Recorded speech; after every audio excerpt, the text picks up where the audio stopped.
I flew 9 hours to give them a luxury vacation, but my dad opened the door and said, "This loser wants to be a family again." Then my mom added, "You can sleep in the backyard." I smiled and showed them 2 tickets. My mom cried with joy, my dad was happy, but then I said, "This is for a real family, not for you." Their faces turned pale. I landed just before 7 a.m., exhausted, running on airport coffee and spite. It had been a 9-hour overnight flight, no sleep, and no plans to stay long. I wasn't flying home for a dramatic reunion or to patch things up. That ship had sailed a long time ago. This trip was about 2 people, my grandparents. 40 years married today. The only people in that house who ever treated me as more than a disappointment. I hadn't told anyone I was coming. I just booked the tickets, put them in a silver envelope, and made my way to the house I swore I'd never set foot in again. I didn't even get a full knock before the door opened. My dad was standing there like he was expecting bad news. Well, this loser wants to be a family again." He said it like he expected me to apologize right there on the porch. I didn't answer. My mom came up behind him, arms crossed, already annoyed. "You can sleep in the yard." I smiled. I didn't say anything.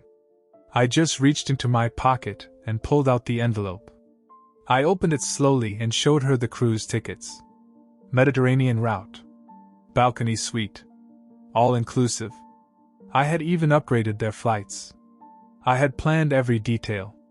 Their faces changed in an instant. My mother's eyes filled with tears, and my father's jaw actually dropped for a second. I could tell they were ready to claim some kind of victory. I let them have a second of it, just long enough for the silence to last. "That is for a real family. Not for you." I walked right past them without waiting for permission. It still felt like my house in some twisted way. I dropped my bag near the stairs. I heard my mother whisper my name as if she couldn't believe what had just happened. And then I saw her grandma coming down the stairs in the faded robe she always wore. Her eyes lit up the moment she saw me, and I swear I felt like a kid again. Grandpa was right behind her, squinting like he couldn't believe it. He kept asking, "Is that Liam? Is that really him?" I hugged them both, handed them the envelope and wished them a happy anniversary. Grandma opened it with shaking hands, and when she saw the tickets she didn't even say anything at first. She just covered her mouth and stared at me.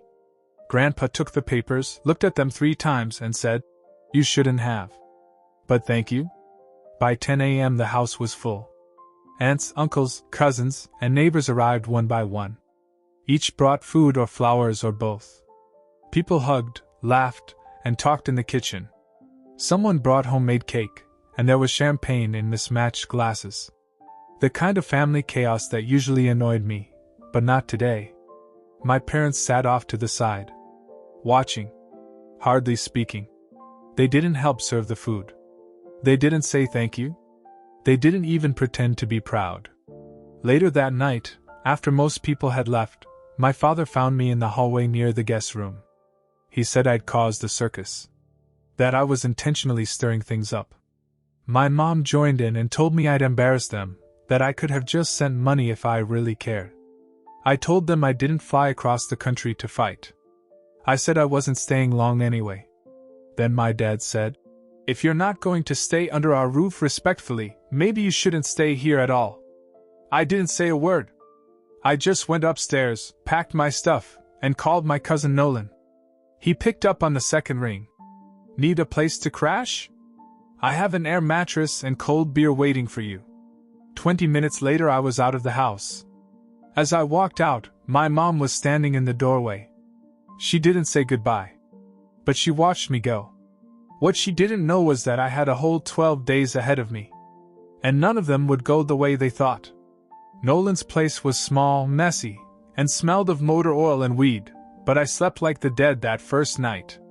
He gave me the futon in his spare room and didn't ask any questions until the next morning when we were eating cereal out of coffee cups. So what the hell happened at the house? I told him everything. About the cruise tickets, about what my parents said, about how they tried to pretend it was their gift until I shut them down. He laughed so hard he almost choked on a Lucky Charm. You're the bad guy in their version of the story now. Fine. They can keep rewriting the script. I wasn't interested in rewrites. I kept busy for the next few days. I took my grandparents out for breakfast twice, helped Grandpa get his old truck running again, and sat with Grandma while she went through her photo albums and asked which one she should pack for the trip. My parents didn't show their faces once. Not even when the rest of the family came over for dinner the following weekend. My Aunt Melissa tried to bring them up, said maybe I should talk to them, smooth things over. I changed the subject and asked how their new dog was doing. Then things got weird. On the 5th day, I stopped by the house to drop off a travel pillow I'd ordered for Grandma. I figured I'd leave it on the porch and be done with it. But when I got there, the front door opened before I reached the steps. My dad again. Thought you'd come crawling back. I didn't answer. I put the package on the porch and turned to leave. He came out and said I was poisoning the family, that Grandma and Grandpa were acting different, that the cruise was a stunt. I asked him what he'd done for them lately. He said I didn't understand what it takes to keep a house running. I told him that I'd run my own 2 states and done just fine. Then he said something that stopped me cold. You don't even live with your family. You sleep on couches like a stray. I left without another word. I called Nolan and told him I'd be gone for a few hours. I just drove. No destination, just roads and silence. I ended up parking at the lake where Grandpa used to take me fishing. I sat there until the sun went down, thinking about how small people start to sound when you stop needing their approval. The next morning I got a text from my mom. One line. You really should stop dragging the rest of the family into this. I didn't reply. I forwarded it to Nolan and said, Remind me again why I left the state. He replied, because therapy is cheaper when you don't live with crazy people. On the 7th day, I started helping Grandma and Grandpa pack. They were excited and even bought new luggage. Grandpa had this straw hat that he insisted on bringing. He said it was his lucky hat for the cruise. Grandma told me she hadn't been this excited since her wedding day. I got another text that night. From my dad. You're banned from the house. Don't come back. I screenshotted it. Sent it to Aunt Melissa. She called right away, furious. Said she'd call them herself. I told her not to bother. They made it clear. I'm just returning the favor. What neither of them knew was that the cruise wasn't the only surprise I had planned. And on the 9th day, that would become very obvious. Day 9 began with the sound of Grandpa honking in front of Nolan's house. I stepped outside and there he was in the old blue truck, windows down, straw hat on as if they were about to board the ship. Grandma was in the passenger seat holding a clipboard. She had turned the packing list into a full-blown mission. I climbed in and she handed me a breakfast sandwich and a copy of the cruise itinerary she'd printed out and highlighted. We drove to the house because they wanted to do a suitcase test. Take everything out, make sure it fits, double-check passports, meds, chargers, the works. The moment we pulled into the driveway, the mood broke. My dad stood on the porch with his arms crossed. My mother opened the screen door as if expecting the IRS. Neither said a word at first. Grandma ignored them completely. She opened her door and called for me to get the blue Samsonite from the hall closet. Grandpa followed her in like nothing was wrong. I went in after them and my mom blocked the hallway. You have to go. I walked past her without saying anything. Opened the closet. Grabbed the suitcase. She followed me. You're not welcome here. You're dividing this family. Do you think we don't see what you're doing? I turned and looked into her eyes. All I've done is give them a vacation. You've had 40 years to give them something better than guilt. She stood frozen for a second. Then she called for my father. He came in quickly, like he'd been waiting for the cue. You're not taking anything else out of this house. Grandpa appeared behind him and said, He's not taking. He's giving. After that there was silence. No shouting. Just silence. I carried the suitcase past both of them, handed it to Grandma, and helped her load it into the back of the truck. As I closed the tailgate, my mother said from the steps, You're not coming to the goodbye. I didn't answer. But Grandma did. If he's not coming, I'm not going. She turned and went back inside. That afternoon I got some champagne and a cake from the bakery downtown. I took them to Aunt Melissa's, where the whole extended family was already gathered for the pre-cruise celebration. Grandma and Grandpa showed up an hour later, both beaming, holding hands like teenagers. Everyone clapped as they walked in. Grandpa gave a ridiculous speech that ended with him declaring that he was going to try every dessert on the ship. But the best moment came later that night when Grandma pulled me aside. She handed me a small folded note and told me not to open it until they were gone. I put it in my pocket without looking. The next morning was the real goodbye. The car service I had arranged arrived early. Everyone was outside hugging each other, taking pictures, giving them cards and small gifts. My parents didn't show up. Before they got in the car, Grandpa gave me a long look and said, "Make sure they don't burn the place down while we're gone." I nodded and told him not to gamble away the balcony suite. As the car pulled out of the driveway, Grandma waved until they were out of sight. That was day 10. That meant I had 2 more days in this town. And I knew exactly what I wanted to do with them. I waited until noon the next day to open the note.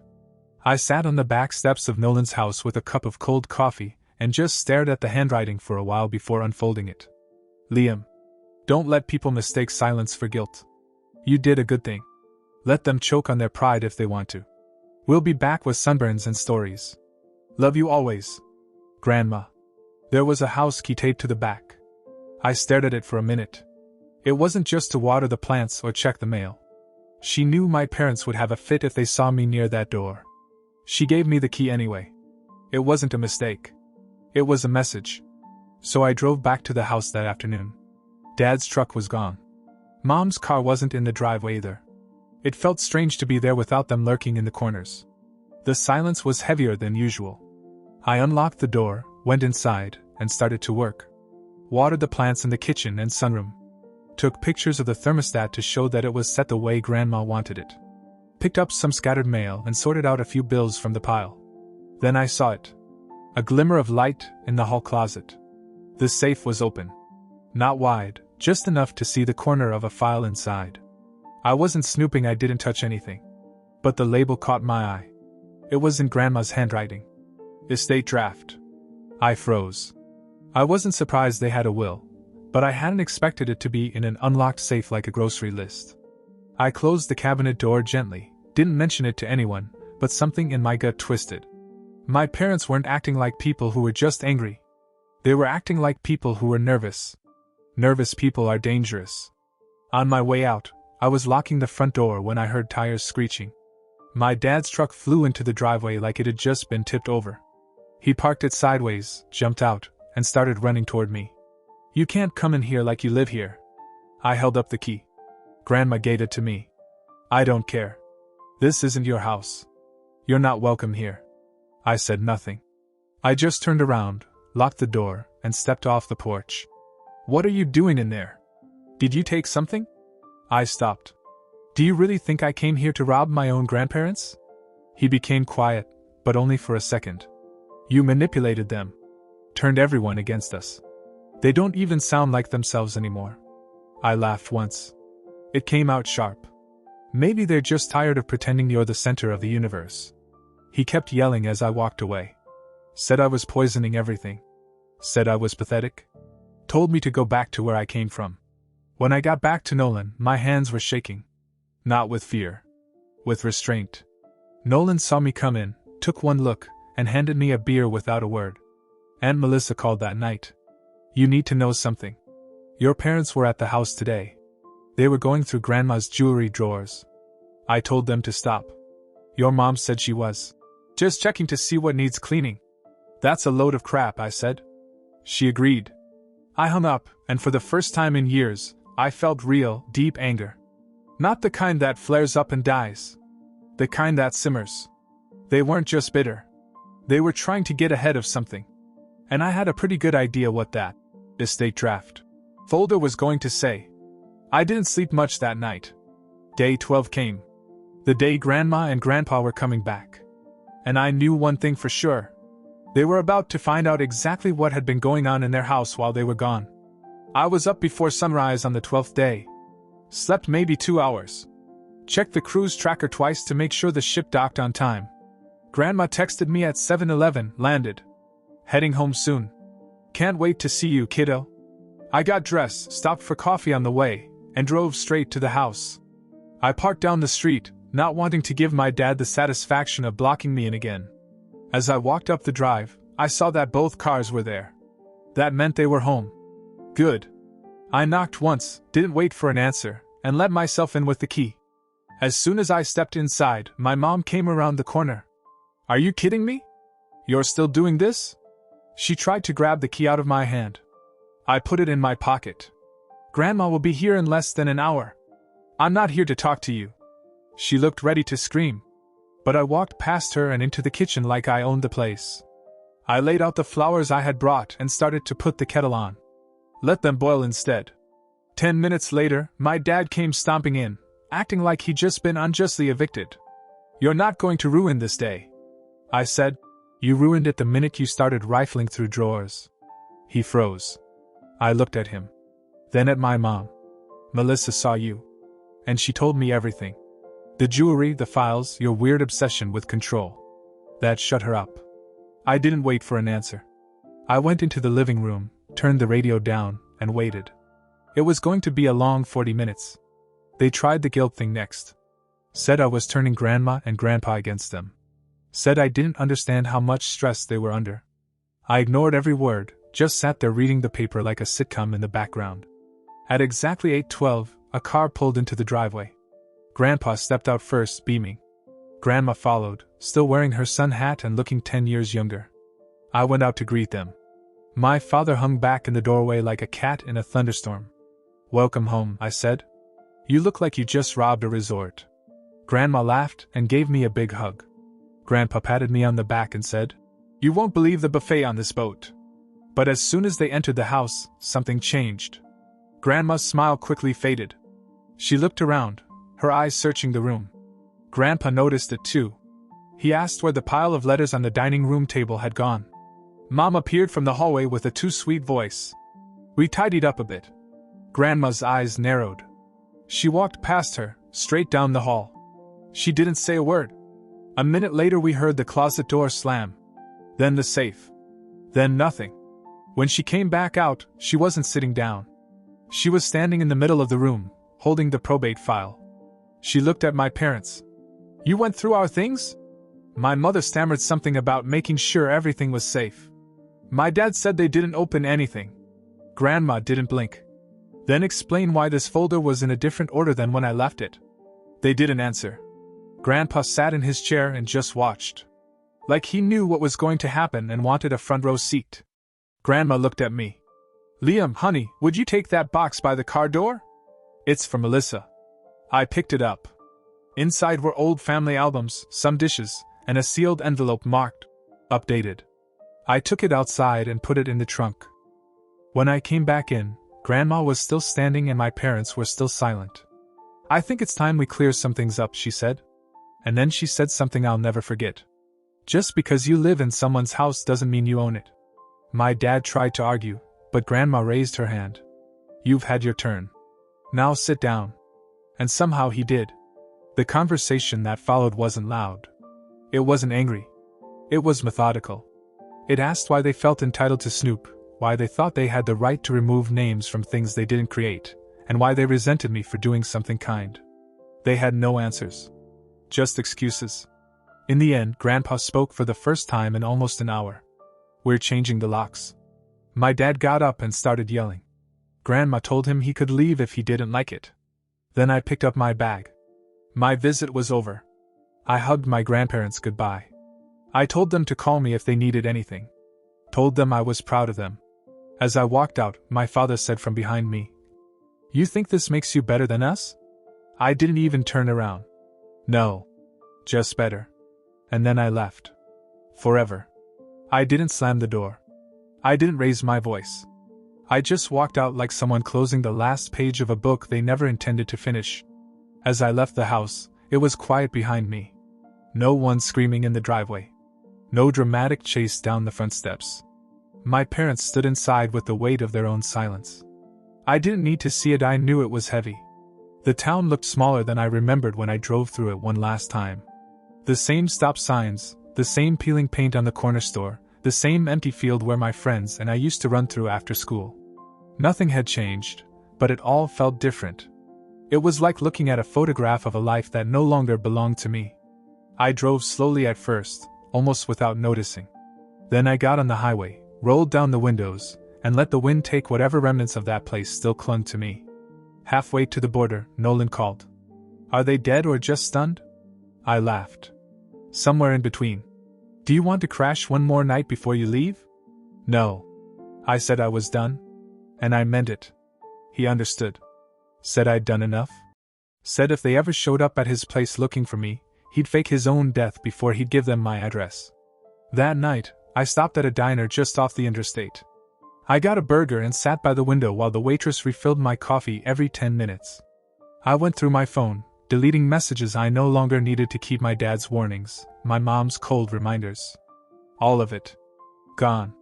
When I came home the next morning, everything looked exactly the way I left it. My apartment smelled a little stale, the refrigerator was almost empty, and there were 2 packages waiting at the door. One was something I had ordered weeks ago and forgotten about. The other was a thick manila envelope with my name written on it in Grandma's handwriting. Inside was a picture from the cruise. Grandma and Grandpa on the deck, sunglasses on, arms around each other, laughing at something off camera. They both looked so relaxed it almost didn't seem real. Their cheeks were pink from the sun, and Grandpa had this ridiculous straw hat tilted sideways on his head, like he was trying to make it fashionable. Behind the photo was a folded letter. "Liam, we're proud of you." It wasn't always said the way it should have been, but it was true from the beginning. Thank you for standing up when it was easier to walk away. We saw everything. Even when we said nothing. This cruise was a gift. But so was your visit. You reminded us what it feels like to be loved unconditionally. Now go live your life. We'll visit soon. With all our love. Grandma, and your grandpa, who is sleeping with a sunburn. I sat there for a while, letter in hand, staring at the photo until the sun began to set through my window. Then I pinned it to the refrigerator and left the envelope in the drawer by my bed. A few days later, Aunt Melissa called. Her voice sounded different, lighter. "So, you're mad." I smiled. She told me that my parents were trying to spin the whole thing to anyone who would listen, that they were cut out of everything, that I was manipulating the whole family. Melissa had laughed in their faces. She told them that Grandma and Grandpa hadn't cut anyone out, they had just stopped being dragged down. They changed the locks, she said. Grandpa did it himself the day after they came home. And the best part? They didn't give your parents a new key. I closed my eyes and let that sink in. Melissa paused before hanging up. You know, they kept calling you selfish. But you gave them something that none of us ever did. What's that? A reason to say no. I never heard from my parents again. No apology. No voicemail. Not even a half-assed guilt trip. And that was fine. Because some people mistake blood for permission. But family? Real family shows up when no one's looking. They say thank you. They don't search safes behind your back and call it concern. My parents can sit with their empty chairs and cold coffee. My grandparents? They have new luggage and tans. They're planning a spring trip to see me. Grandpa wants to barbecue in the park near my apartment. Grandma wants to see my apartment and plant herbs on the windowsill. And me? I'm already fixing up the guest room. They won't need a key to let themselves in. They'll already be home.